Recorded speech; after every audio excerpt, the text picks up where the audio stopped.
Hello, everyone, and welcome to the fifth of our When HR Meets GDPR sessions. Today, we're going to be talking about business continuity. For those of you that know us, you know that Julie and I strongly believe in generating awareness and educating business owners, in particular small business owners, both in HR and in GDPR topics, which, because of their natures, they do touch each other at every point, really. And so that's the reason why Julie and I collaborate on these LinkedIn Live sessions. Please use the comments on the LinkedIn post to submit your questions, which we welcome as they provide us with topics to bring to the table. But if there is anything in particular that you would like to know more or you would like us to cover, please let us know. You can ask questions throughout the session at any point. We will pick them up at the end and we'll cover them time permitted. If not, we will then come back to you afterwards. So for the benefit of those that don't know us, Julie, would you like to introduce yourself? Of course. So good morning, everyone. Hope you are all keeping well. I'm Julie and I'm the founder of Apuri Solutions. And I'm also a chartered fellow of the CIPD and an accredited coach. So for HR, I work with small and medium-sized businesses who are looking to outsource their HR or looking for additional support within their HR teams. The terms of HR I support with is either day-to-day or strategic. And really for me, it's about providing people solutions. And as a leadership and confidence coach, that's also really important to me.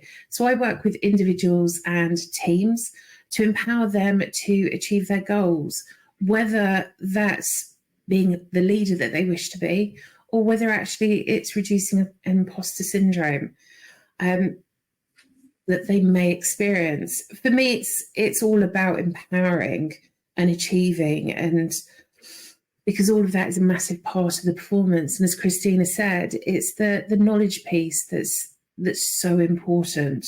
So, Christina, did you want to introduce yourself as well? Yes, yeah.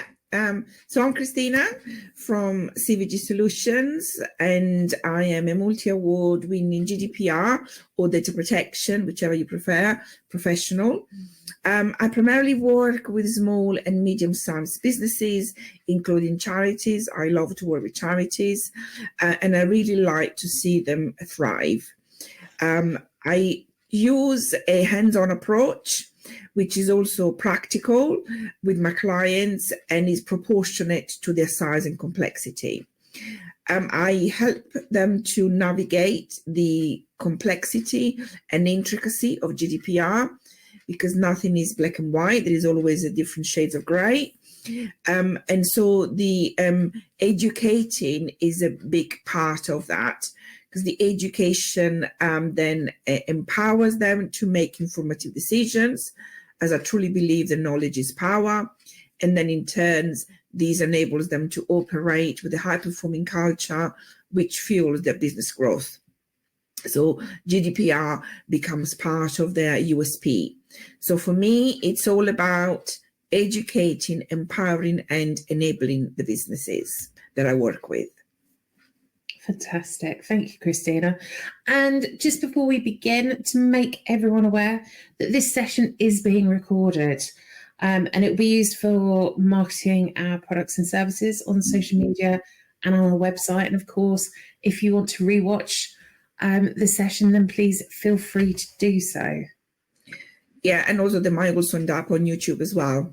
Yeah, definitely. So let's kick off. Talk about BCP, or business continuity planning.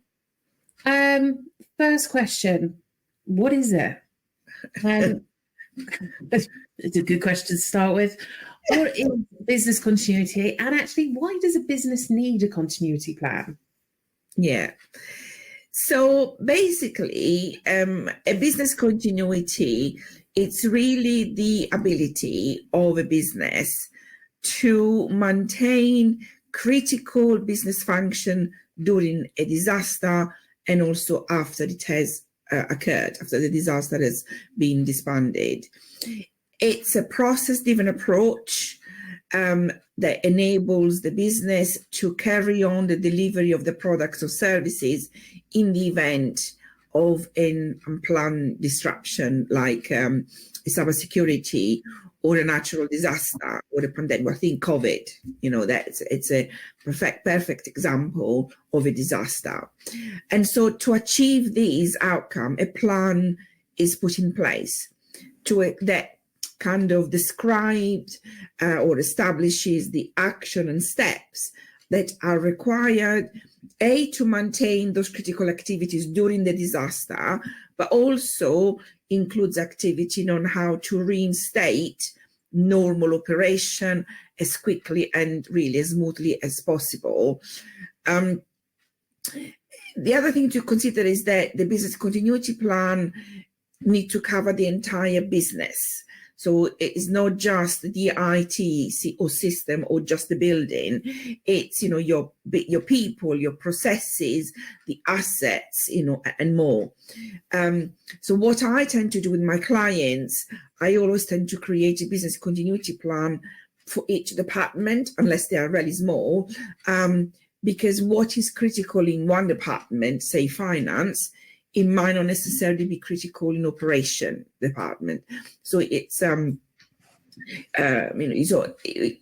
different priorities are in different departments. And I think it helps when putting together this document, this business continuity plan or the BCP. I always consider the 4 Ps. So that's for people, processes, premises, and providers. So for people, very often we only think of the customers. Actually, the employees are also your people. So it's both of them. They need to be notified of the situation, and how that notification takes place will vary from business to business, from industry to industry.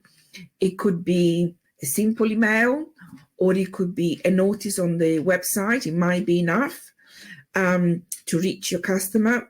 But it might be that due to the nature of your business or the spread of your customers, you might need to use media like radio, TV, newspaper, or social media. There was an incident very earlier on when the GDPR first came out, where, if I remember correctly, it was the Dixon shops. They had a data breach. And in order to let their customer know, because it was so many, it was thousands of them impacted, they went on the news to tell them. So this is what I mean by having to use media and deciding what is the best communication approach for your business for each of potential disasters. For processes, we also need to think about machinery. So it's not just the internal processes, also the actual machine as well. So if something breaks, or you're not, or you're prevented from using the machinery, what can you put in place as an alternative solution, even if it's temporarily?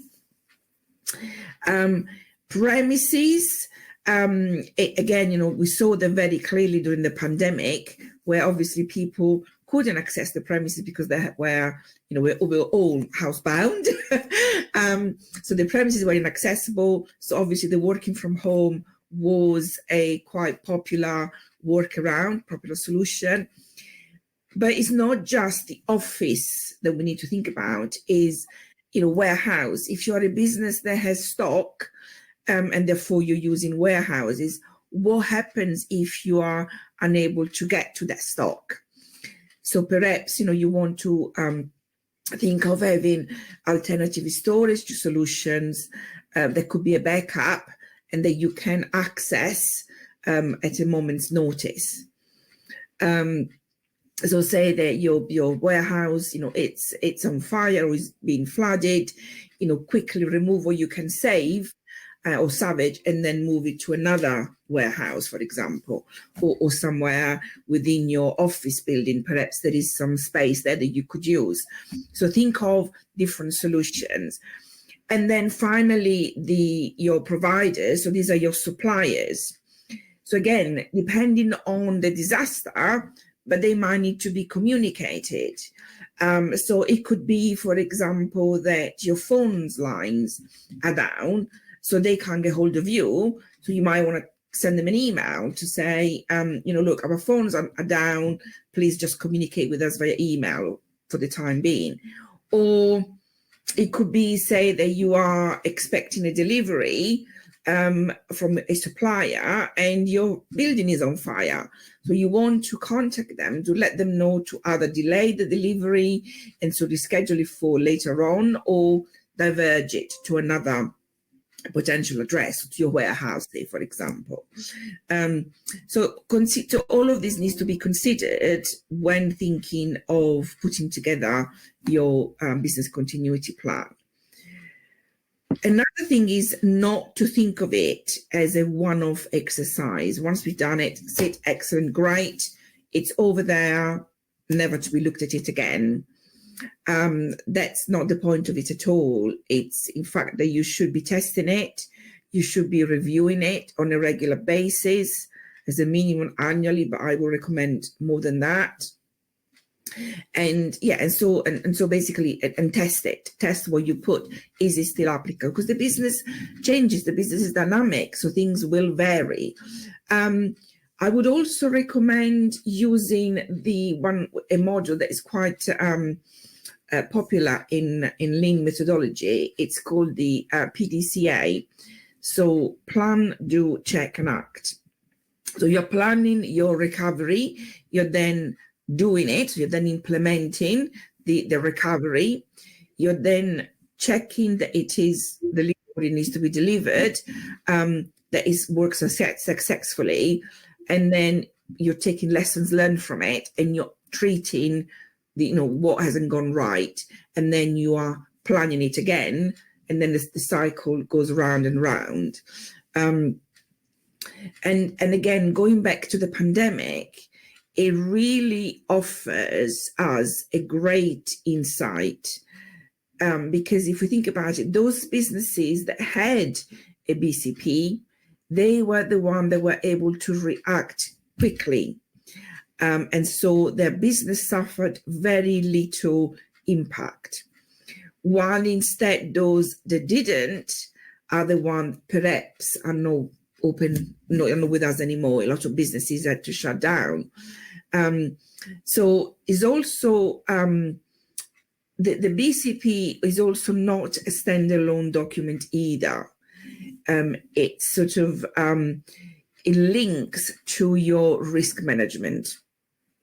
So in your risk register, you should have risks that are associated to natural disasters, fire, flood, hacking, data breaches, system failures, and so on. And so really, if you think about it, the BCP then becomes the plan on how you're going to manage those risks should they become reality, in other words. And yes, depending on where you are, for example, the risk of flood might be a high risk or might be a low risk, but nevertheless, it is possible. The fire, potential fire to your building, again, it might be low, but it's still a possibility that could happen. And so even if it's a low risk, you will still have it on your register, you will still review it and manage it, and you will still have a BCP to address it. Because let's face it, before COVID happened, who thought that a pandemic would become a reality? Nobody did, but yet it did happen. So I think that's the lessons there. But what does a BCP looks like in HR? I was smiling to myself, just thinking we always refer to the pandemic as the kind of the be all, because it falls into so many good examples of Nobody's expecting it. Yeah. And actually, Yes. so many businesses had to really pivot on Yes. very little information that was constantly changing. In terms of BCP and what it looks like in HR, it's about the people for HR. So we've got the succession planning. If there's an eventuality where someone's no longer contactable, or for a period of time they're not, who's going to step in? How does that work? Do they know that? What's the risk to the business? And especially when you think about authorization levels and sign-offs, what is it that person's able to do? Because again, it's those points and times that the business needs to keep on turning. If you're suddenly faced with this unknown period of delay, the business is naturally going to be impacted with that. So it's working out what we can do to be able to put something in place and move on quite quickly. So for the people side of it, it's all situations. Again, the COVID situation, how on earth we suddenly got people working from home? How do we know whether they're high risk, not high risk? The BCPs were completely tested during that period of time.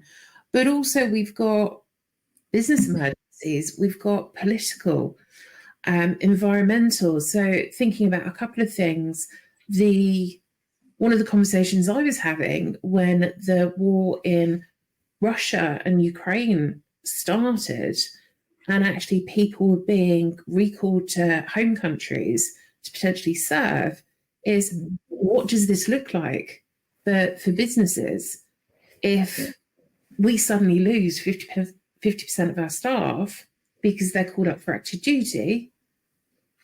What do we do at that point? And again, it's something that you don't necessarily, or I certainly don't necessarily think of on a regular basis. If we think back to 2011, I think this was that period in time. BCPs became, I realised how important they were.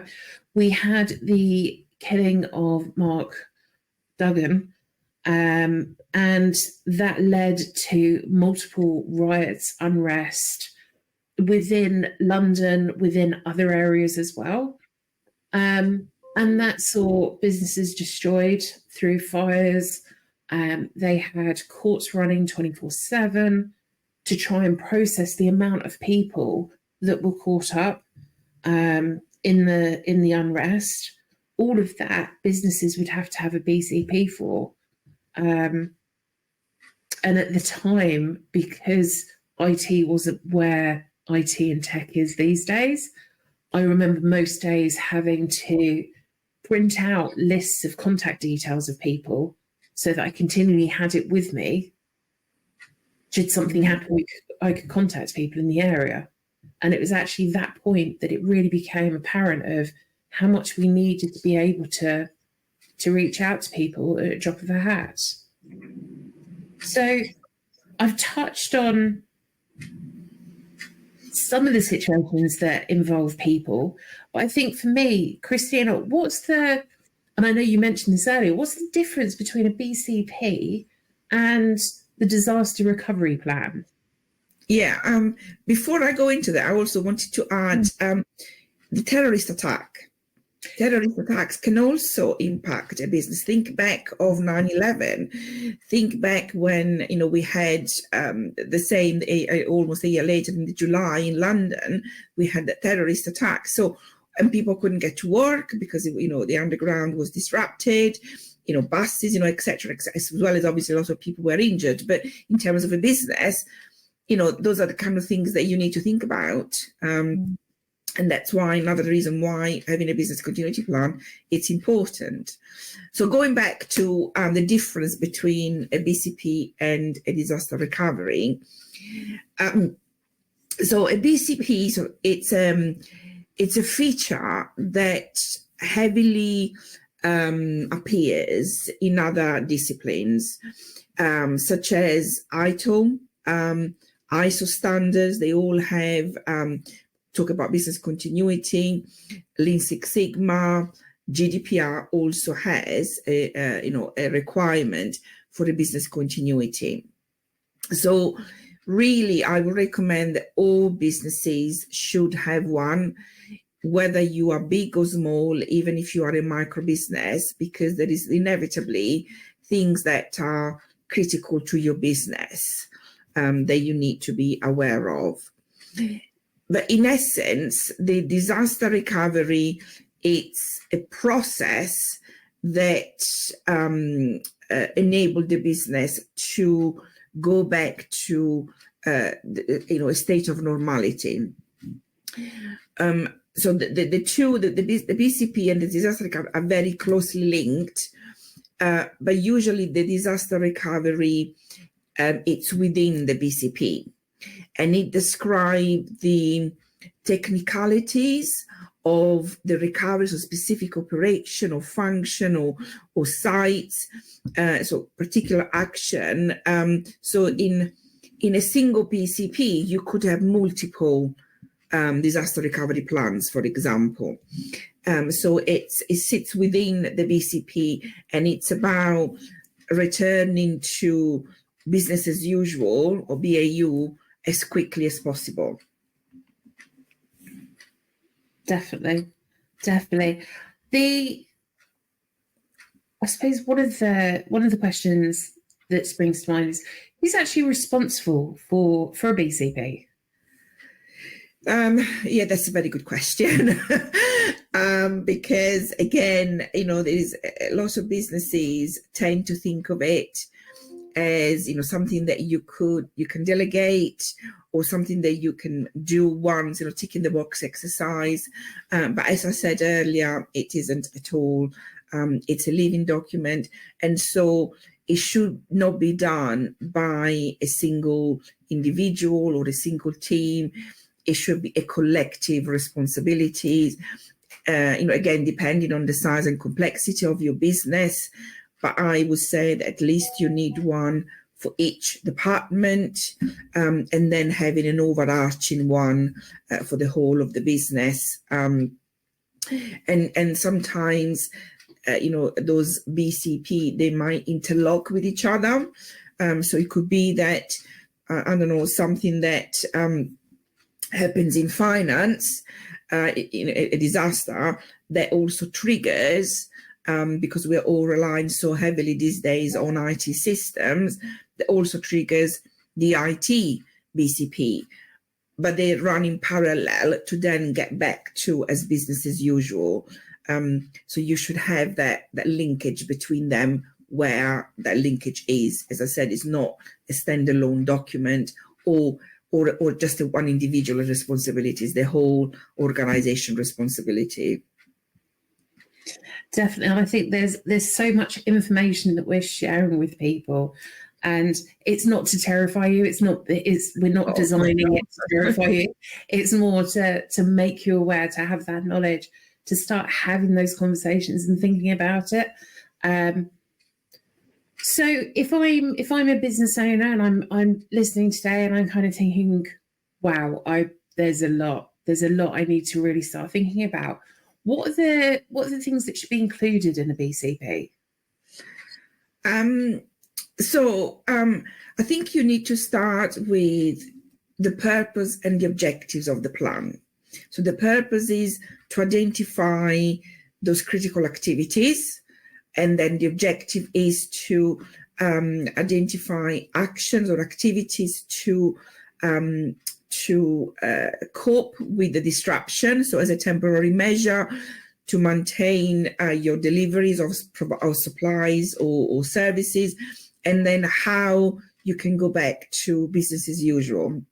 So normally, as part of, putting together the plan, you also put together what is called an incident response team. So this is several individuals that they are responsible for ensuring that the plan is activated. and ensuring that stakeholders are communicated in a timely manner. Excuse me. With the right, according to the approach of the plan. So the disaster, the BCP needs to contain the contact details of the incident response team, because the idea is when the incident happens, then anyone within the business should be able to then pick up the plan, call someone in the incident response team, and that could happen at any time. So you don't just want the email address, you also want the phone number. Because say the disaster happens at night, well, those people are asleep. So they're not going to read the emails. So you might need to call them in those instances, for example. But they are the one that will coordinate in all of the activities. But the other thing to consider, or I think it's a simple exercise, that it boils down really to a handful of questions. So really you should address as I said, what is the organization purpose, core functions and activities? What are the critical products or services that we must continue to deliver so that the disruption to your client is either nothing or very minimal? What are the type of disruption that the organization can experience? So think of anything that could apply to you. What is the likely impact of the disruption? And then what are the consequences to the organization? So those are, in my opinion, the key elements or the key question that, as you're putting together that plan, you should consider. I think that really helps sort of narrow down that I need to consider everything to actually, I just need to focus on these five areas. So you talked a bit about the incident response team and their role, but why is it so important to have that? Well, if you think about it, if a disaster were to happen, well, you would have everybody going around like headless chickens. So you want, a team, or depending again on the size of the organization, it might be just a couple of people that pull it all together, that coordinate the activities, that sort of ensures the plan is implemented, that sort of take control and so everybody relaxes a little bit. And so making sure that the internal and external communication are coordinated. If, I don't know, say the business is on fire, you might need to call the insurances. So those are things that needs to happen. And so that it minimizes the impact to the business. So it's just as I said, so that not everybody runs out in panic, but there is someone that can hold on the plan and runs with the plan and coordinates and lead it. And it doesn't necessarily need to be the managing director or the CEO of the organization who is part of the incident response team. It could be other individuals, so long as they have the authority to do so. So yes. Have you got anything to add to that, Julie, in terms of who could be part of the incident response team? Yeah, I think, as you were saying, I think they just need to be really strong members, subject matter experts in that area, because you want someone to be able to come in, take that control, be able to action, have the right authority to be able to make those decisions. The last thing you need is someone who's having to go and check with someone else to say, can we do this? A lot of the times when I've been involved in the incident response, it's kind of, right, this is what we need to do. I need you to go do this, then come back to me. So that it is that one person taking control to resolve the issue as quickly as possible and limit that impact. Yes. And have you got any examples that you could share with us of when you needed to rely on a BCP, or was it just a tick in the box exercise? So yes, completely. I think from as I said, from Mark Duggan and the civil unrest that happened there, we've talked about COVID, we've talked about the war in Russia and Ukraine. Other areas for me where it's come in very apparent of the need for a BCP is, as you said, during the terrorist attacks. A company that I previously worked for, our offices were opposite Manchester Arena. So that when that occurred and the terrorist attack happened there, it was interesting because I think I was starting to get phone calls about 4 o'clock in the morning saying, right, we need to action. Someone had picked this up overseas, realised it was business critical, and actually we needed to respond to it. But of course, I was fast asleep and completely unaware. So again, it came in useful having my contact details, being able to contact me at home, be able to say, right, this is something that we need to do.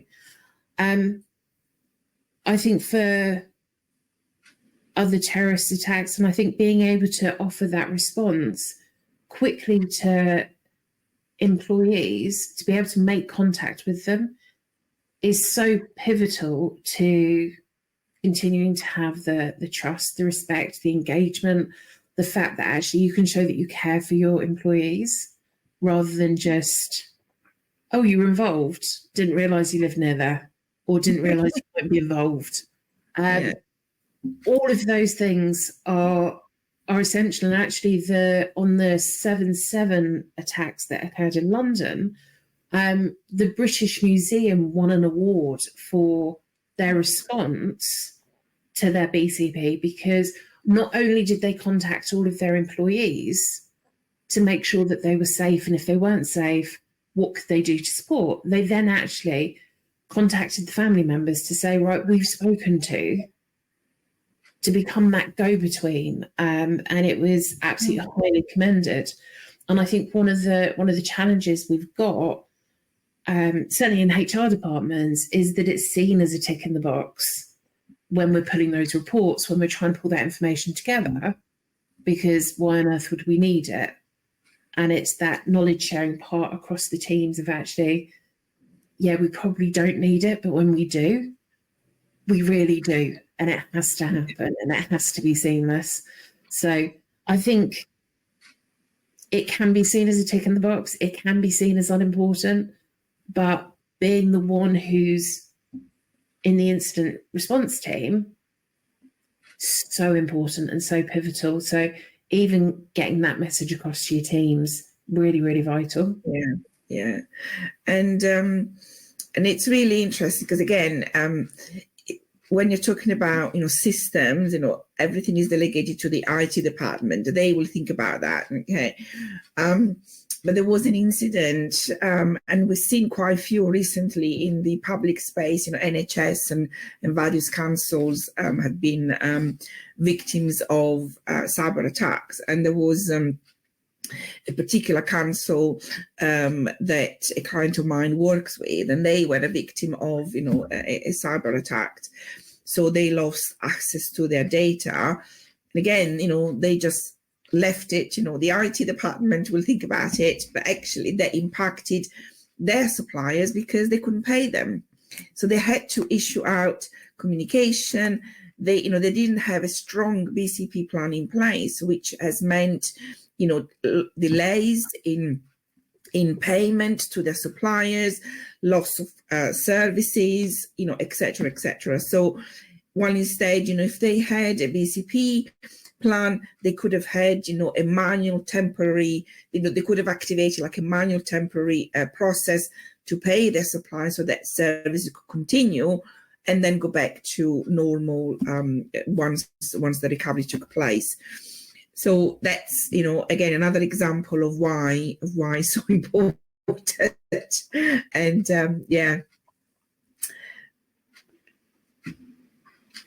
So when we So who when should we be involved in creating the? Oh, sorry. you're so keen. So keen. I know. I know we've talked about the types of information, but actually, when we're talking about the data, I think it might just be worthwhile to reiterate what kind of data are we including that might be relevant to GDPR in BCPs. Yes. So, I mean, the BCP sometimes might contain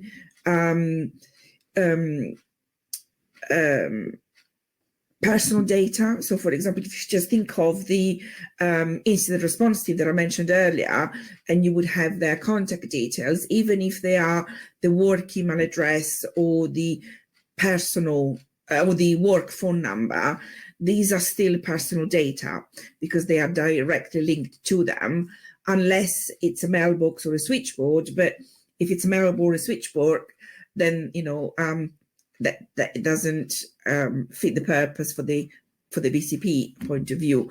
So as a minimum, you might have that kind of personal data.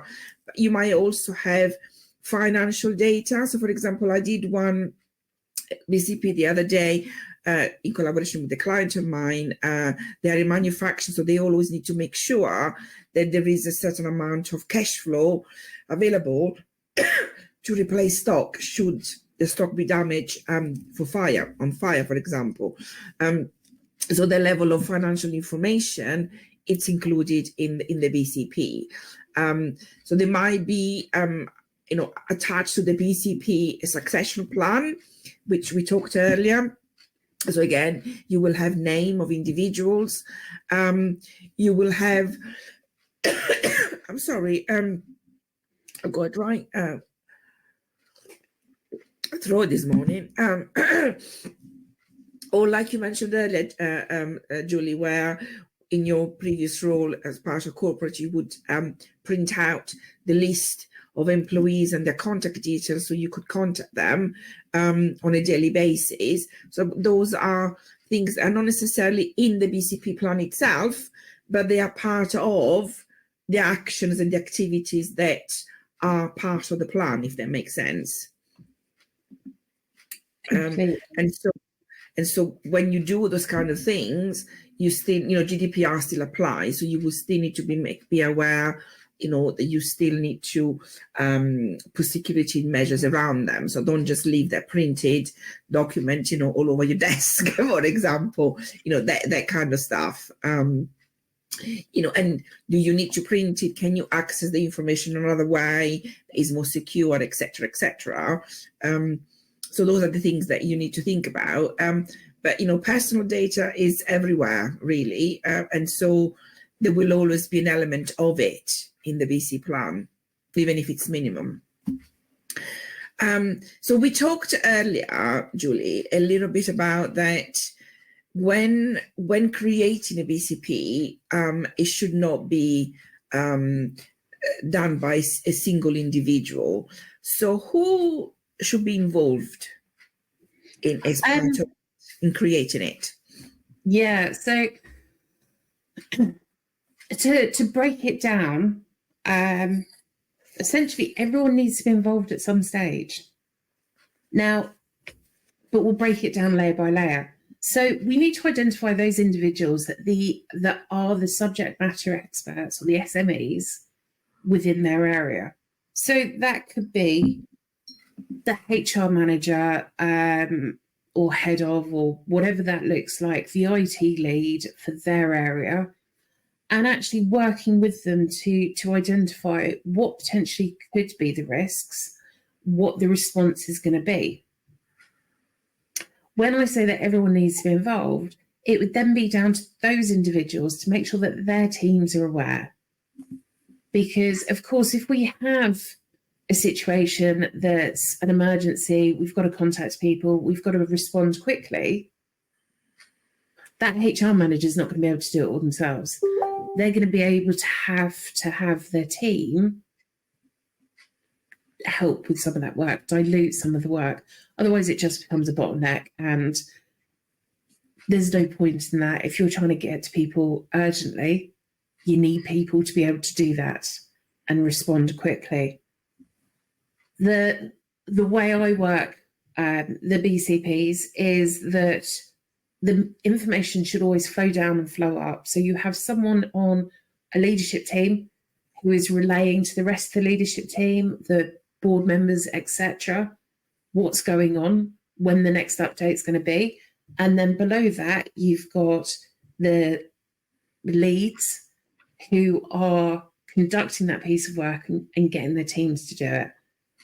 Essentially, when you're designing that BCP, we're just looking for the heads of or the SMEs, because remember, it doesn't necessarily have to be that lead person in a department. It could be a subject matter expert who is, I don't know, well versed in IT, servers, infrastructure, whatever that may look like. Whereas you've got the head of that department, well, it could be a finance manager who knows nothing about IT. So we really need to identify that SME, and that happens a lot, especially within smaller businesses. So it's really important to get that. And I think when we're thinking about the storing of the BCP, as you said, Christina, it's somewhere that's accessible. Now, back in 2011, I made a comment earlier that actually it was a printout that I was carrying around of everyone's contact details, which to think about today gives me cold shivers of how risky that was. But we didn't have laptops. So yeah, it was a case of we just need to make it work and never let go of that information. And again, it's just making it work, but really being aware of all the risks that you've got. But of course, technology is where it is now. So hopefully many people have the use of the cloud and are able to access that information. But it's really important that we make sure that information's up to date. And as Christina, you said, make sure that it's checked, it's updated on a regular basis. Yeah, and I think everyone within the business should be aware that there is a BCP in place. There's no point in having it if nobody knows anything about it. So, you want people to be able to access it. So, if you have an intranet kind of system, then, that's the best place to put it together with all of your policies, for example, that your employees need to access, so that something were to happen, even the receptionist can pick it up and call, the incident response team to action and activate. So it is something that everyone should have access to, and it should be easily accessible. And where do we start if anything goes, if we don't have anything in place? I mean, that's the grand question, isn't it? Where on earth do you start? We shared so much information today that there's an awful lot to digest. And for me, it's starting to think about who would be on that incident management team, who are the SMEs within the business, so the subject matter experts, and starting to talk to those individuals about what risks they consider might come through, because it's got to be that collaboration effort. There can't be, as we've said all through today, it can't be down to one person to say, right, I'm going to identify all the risks because I've got that perspective on life. There's going to be different risks depending on different specialisms and awareness and roles within the business. So that's where I'd start thinking about it. But then I'd also start, personally, I'd probably drop a line to Christina to say help.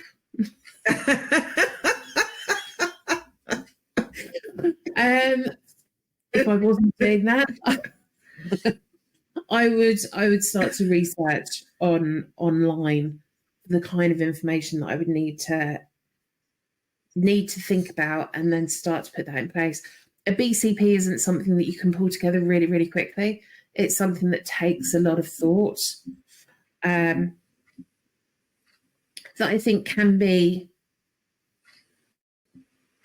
quite a challenge.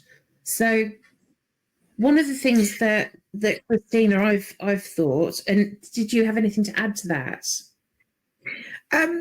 Yeah, you're right. It is a challenge, but I think that once you've done it, it opens up your eyes to so much more. You think, at least whenever I've been part of it, whether as a consultant or as part of a team when I was working for corporate, you brainstorm together. And that, oh, I didn't know that. Oh, I hadn't thought of that. So it just opens up so much more than just, okay, yeah, we've done it. That's it, done.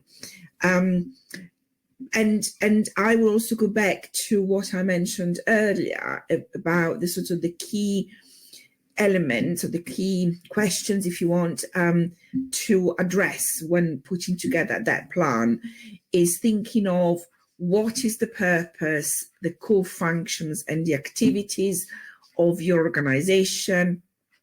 What are your critical products and services that you must deliver no matter what?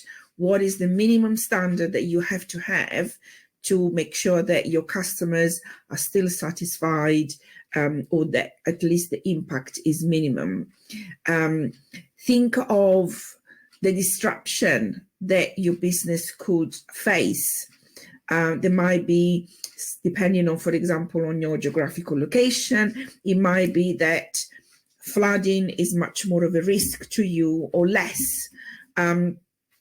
Cyber attack, I'm afraid, is everybody's risk, so it should be high on your risk register. So it's all the things that you need to consider. And when you're thinking and you're looking at those disruption, think blue sky. Don't just limit, just look like that. Open your eyes to whatever it could happen, because again, the pandemic is a great example of that. And think of, what are the temporary measures that you could implement to maintain or to minimize the disruption, and what you need to do to then go back to business as usual, BAU. So that's, I suppose, for me, it's my contribution to that, Julie. Thank you for that. And Christina, just to let you know that unfortunately you're frozen. Yes, I see again that my camera is gone off, so I don't know why, but anyway. Who knows? But Christina's still with us. That's the most important thing. So in the manufacturing world, if I'm thinking this through and my business is one that's manufacturing, if there's a fire or a flood, is there anything that we can do? Because in my mind, there's very little that we can do. So in terms of, you're manufacturing, the machine is in your premises, and your premises, are flooded or on fire, so you can't access it. From that perspective, yes, there's very little you can do. But there are other things that you could be doing that should be part of your plan, like, for example, calling your employees or letting your employees know not to come to site because the building is flooded. Your suppliers to say don't deliver because the premises are inaccessible. Your insurance, let them know that this is happening, so that straight away they can you can start arranging for the repairs to the building following the flood or the fire. It could be put together so the incident response team could then be collecting, all the relevant employees, like you said earlier, and start salvaging as much stock as possible to then move it to another warehouse as part of your backup plan, that it's in your plan. So those are the things that while your machinery are not usable, but other things around it, so you can still have consider that as part of your plan. So there is plenty that you could do. So yeah, I think that just because the machines are not working, it doesn't mean that there's, you don't. There's nothing for you to do. There is loads. And when we are thinking about BCP, so business continuity plan, how far in the future should we consider? So, or should we be thinking about, the next, I don't know, year, 5 years, 10, 20, 30? What do you think? So for me, and it's an interesting conversation because it's certainly one I've had with an organisation. I think if we're aware of something, we should capture it, because one of the things we were talking about was flooding in the east of England. And whilst I think the Environmental Agency predicted that flooding was going to take place in 2030. Do we notice that down in the BCP? Well, for me, yes, because actually then it's there. It can be reviewed as part of our checks. Has there been any movement on it? Does it still remain a low risk? I think if you're in and Christine Mo said this before, if you're in central England, it may not be such an issue. But I think if you're in coastal areas or lower land, then yeah, I would note it down. You can always increase it or decrease the risk as needed, but at least you've got it on there so that you're continually aware that could be a risk that actually you do need to start thinking about. But what about you, Christina? What do you think? I totally agree with you. That you need to assess the relevance to your business, and then. But I think for me, there is no time limit. If something that could potentially happen to you or to your business, then you should have it in your plan and then adjust the level of risk severity accordingly. And going back to what we were saying earlier, that the business continuity plan, it's a living document. It should be reviewed, it should be amended and updated on a regular basis. That actually is no more true than it is today, thinking of the election that are quickly coming up. Definitely. So what are the things that you think we need to factor in about the election? Because I know it's forefront of most people's minds. Yes. Well, some of your employees could also be part of, the local parish councils. So they might have additional duties that they need to do there. And so that takes them away from work, for example. They might not be able to do overtime or other things that you need to think about and factor around it. The other thing, we also have the Euro Olympics and the football, isn't it? Coming up as well. So you've got to think about that as well. People that are going to be throwing in sick leave, higher demand of holidays all at the same time because they all want to watch it. So what can you do to go around it, so that the disruption to the business is minimum? So those are all things that, and I'm sure, Julie, that you must have experienced that in your Yes. Definitely from and it's really down to the business as to whether they show sporting events. I think it can be quite interesting in terms of attendance, lateness, sickness, etc. But also, an aside to BCP, it's actually how people behave when the sporting event's on. Yes. Within the work environment, but also externally, because they may get caught up in some trouble and that may need some reviewing, let's say. Yes. Absolutely. Yeah.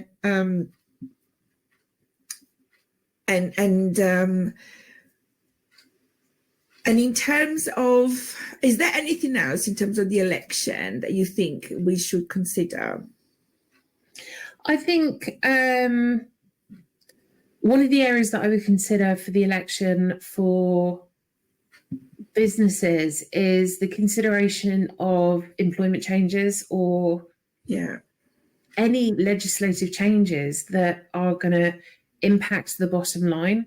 Now, of course, the parties are in the process of releasing their manifestos or their contracts, as I believe Nigel Farage is calling it.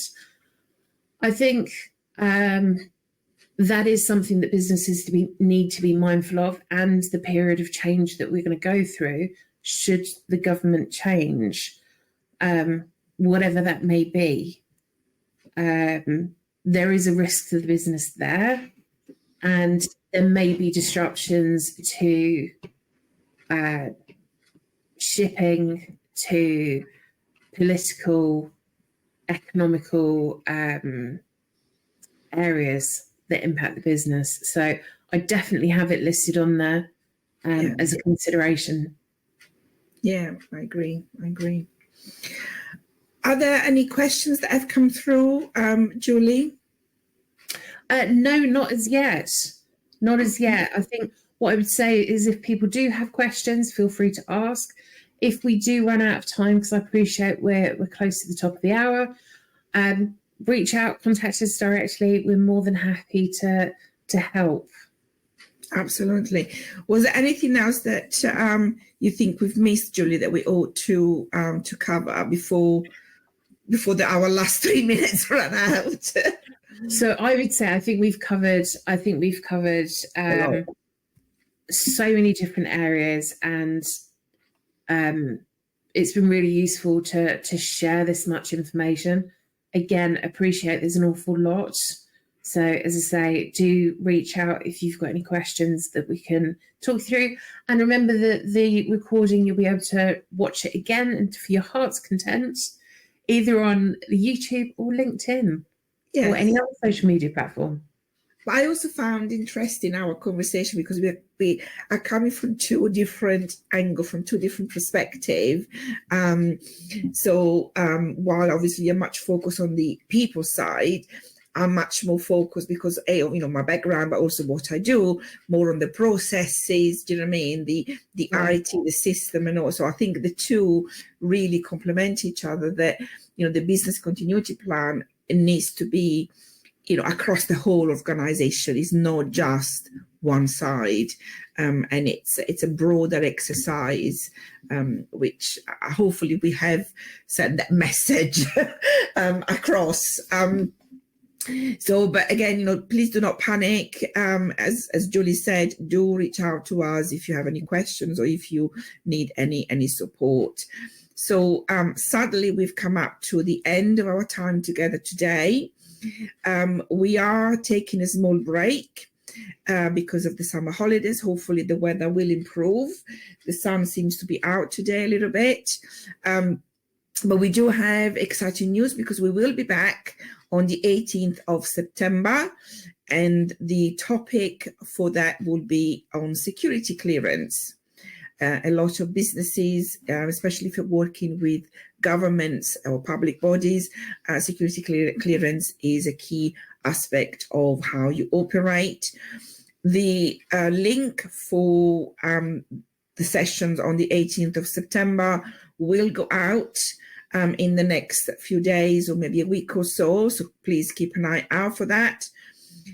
Reach out to us if you have any further questions or any thoughts that come back to you after these, and we will come back to you as soon as possible.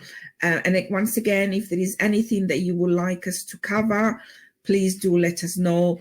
We will be happy to add it to our list of topics. So thank you again for joining us today. Having fantastic holidays during the summer. Enjoy the sun when it decides to come out. And see you all in September. Thank you. Bye-bye. Take care. Bye.